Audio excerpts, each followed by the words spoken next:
Hello YouTube, it's been a minute. Welcome back. So I wanted to give a quick update on my 2020 Acura TLX. We recently crossed a new milestone. I thought it'd be a good time to shoot a quick update video. So I bought this car in September of 2023 with 18,000 miles on it. And recently on a pretty epic summer road trip, it crossed the 60,000 mile barrier. So far in its ownership experience with me, this car has been to 14 states. It's been to one Canadian province, and it's just been a fantastic purchase and ownership experience. A couple little problems here and there, which I'll talk about, but overall, couldn't be happier with this car as a natural successor to my beloved 2012 Honda Accord Coupe. So let's dive in. As always, my cars are equipped with Nokian tires. These have held up phenomenally well. They actually come with what's called the wear indicator. And if you look here on the tire, you can see a 6, a snowflake, and a 4.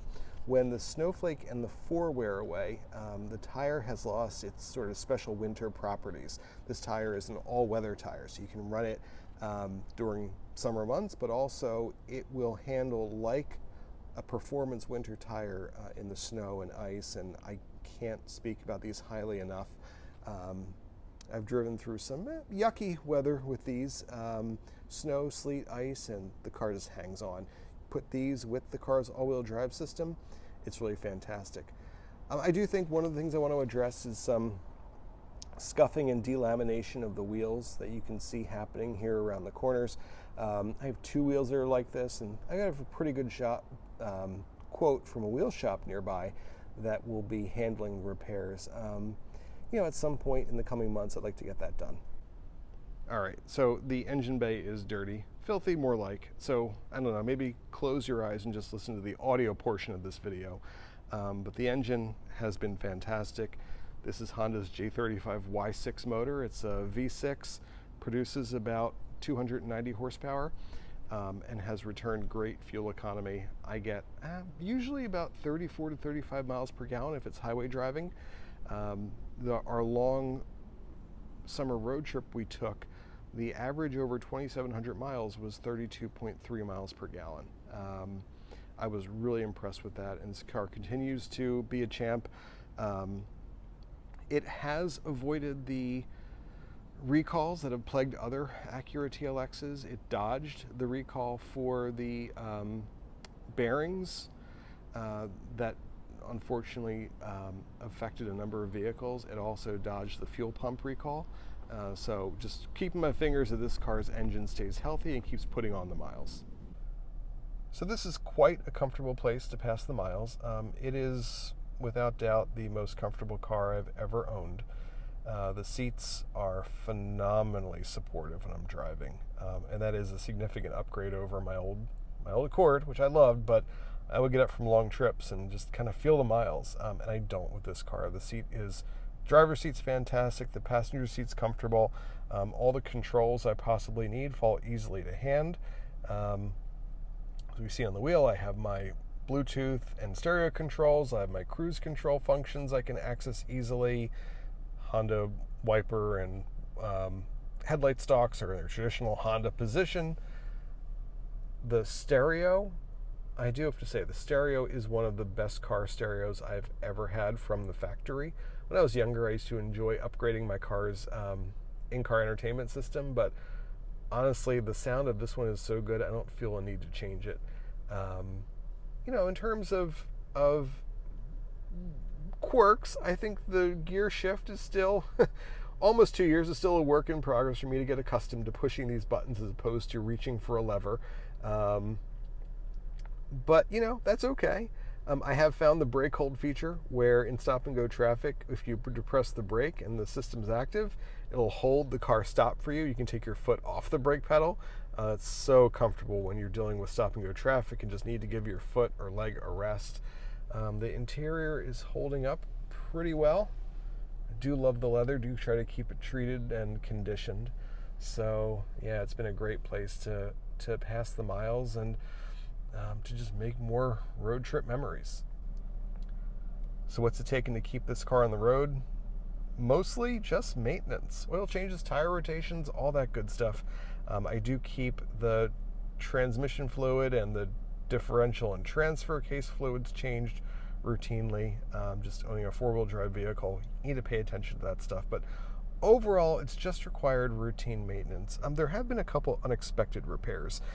There was a recall on the passenger side seat. The sensor that controls the airbag was recalled by Acura, Honda. So that was taken care of. And then a couple of random repairs. The visor above the driver's seat wore out and had to be replaced. The trunk latch wore out and wasn't working correctly. One of the dust shields for the brakes in the front got deformed. All those got fixed under warranty, so not the end of the world, but just interesting that it's taken a few more warranty repairs on my old Honda Accord coupe. In terms of like quirks, this car's got a couple. For one thing, it does have Apple CarPlay integration, so your iPhone essentially gets mirrored onto the screen. This car, my understanding is it was designed before CarPlay was really available from manufacturers, so the way you interact with it is not very intuitive at first. I've gotten used to it, and now I can operate the system without second thought. But it felt bolted onto the car as opposed to being integrated into the design like you would have in a newer car. And then in terms of some of the functions of the cruise control, like the adaptive cruise control and the lane keeping assist, that's a work in progress for me to get used to operating the vehicle at highway speeds with them. There are definitely days where I just wish for a traditional cruise control, set it and forget it. For instance, with this car, if there's someone slow ahead of you, the car will slow down on its own, and then getting it to get around the vehicle, you move to the left lane, there's a delay, it doesn't really kick up to speed immediately. To me, I'm sure it's a user issue. I'm sure it's something I need to figure out, but I'm just not quite comfortable with how it operates. So again, small little complaints, nothing major. Overall, nothing that would make me rethink the purchase of this car, but like I said, just some quirks. So this has been a very good car ownership experience. It's fun to be an Acura owner again. I had a 98 Integra back in the day for a hot minute when I was in my 20s, but I do like having an Acura. I'm pretty loyal to the Honda and Acura brand, so no surprise there. But how does this car compare to my old beloved 2012 Honda Accord Coupe? Overall, I'd say this car is pretty good. My old Honda Accord was, 228,000 miles, countless road trip adventures, and that thing, the years, the miles, the memories, there was just a connection I had to that car that I don't have with this one yet. It's getting there. That summer road trip I talked about briefly earlier, driving from New Jersey to Minnesota by way of Canada, and then coming back through Illinois, Indiana, Ohio, it was almost 3,000 miles. And so it really did start to connect me more with this vehicle. But there still are a couple areas where I do miss my old Accord. There's a bit more space around the front seats, especially on the passenger side, a bit more legroom. A bit more storage area in the door pockets. The steering in the old Accord was, to me, I don't know, a bit more predictable or comfortable. I think the hydraulic steering, to me, fit me a little better than the electric steering that's in this car.